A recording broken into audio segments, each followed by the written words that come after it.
Welcome to Tamil சமையல் plus. இப்போ நான் உங்களுக்கு நூக்கல் பொரியல் எப்படி செய்கிறது அப்படின்னு சொல்லி காட்டுறேன்.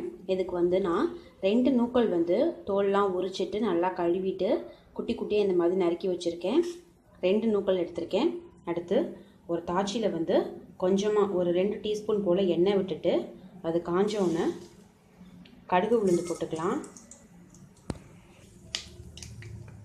கடுகு வெடித்தோன்னே கடலைப்பருப்பு வந்து ஒரு 2 டீஸ்பூன் எடுத்திருக்கேன், அதையும் சேர்த்துக்கலாம். அடுத்து ஒரு பெரிய வெங்காயத்தை வந்து சின்ன சின்னமாக நறுக்கி வச்சுருக்கேன், அதையும் இதோட சேர்த்துடலாம். அடுத்து கறிவேப்பிலை போட்டுக்கலாம். அடுத்து ஒரு பச்சை மிளகாய் வந்து சின்ன சின்னமாக நறுக்கி வச்சுருக்கேன், அதையும் சேர்த்துக்குவோம். வெங்காயம் வந்து நல்லா வதங்கட்டும்.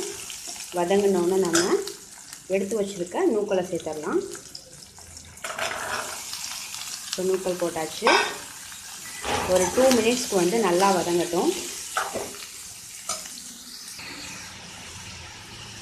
அடுத்து அரை டீஸ்பூன் மஞ்சள் தூள் சேர்த்துக்கலாம். அடுத்து நூக்கலுக்கு தேவையான உப்பு போட்டுக்கலாம். அடுத்து ஒரு அரை டீஸ்பூன் வந்து மிளகாய் தூள் சேர்த்துக்கலாம். ரொம்ப ஸ்பைஸியாக இருக்குன்னா சேர்த்துக்கலாம், இல்லாட்டி போடாமல் கூட செய்யலாம். இதை ஒரு வதக்கிட்டு நம்ம இதில் கொஞ்சமாக தண்ணி விட்டுக்கலாம். இது வந்து உடனே வெந்துடும். ஸோ லைட்டாக தண்ணி விட்டால் போதும். நல்லா தண்ணியெல்லாம் வற்றுற அளவுக்கு வெந்துடுச்சுனாக்கா நமக்கு வந்து நூக்கல் பொரியல் வந்து ரெடி ஆகிடும். பாருங்கள், தண்ணியெல்லாம் வந்து நல்லா வற்றிடுச்சு. நமக்கு வந்து நூக்கல் நல்லா வெந்துடுச்சு. இப்போ நம்ம இதில் வந்து ஒரு 1/4 மூடி தேங்காய் வந்து துருவி வச்சுருக்கேன், நம்ம அதை இதோட சேர்த்துடலாம்.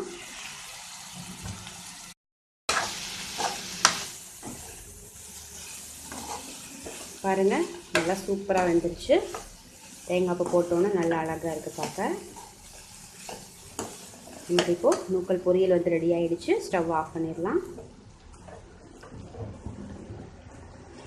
இதே போல் நீங்களும் செஞ்சு பாருங்கள். உங்கள் கமெண்ட்ஸை எங்களோட ஷேர் பண்ணுங்கள். மறக்காமல் சேனலை சப்ஸ்கிரைப் பண்ணுங்கள். நன்றி, வணக்கம்.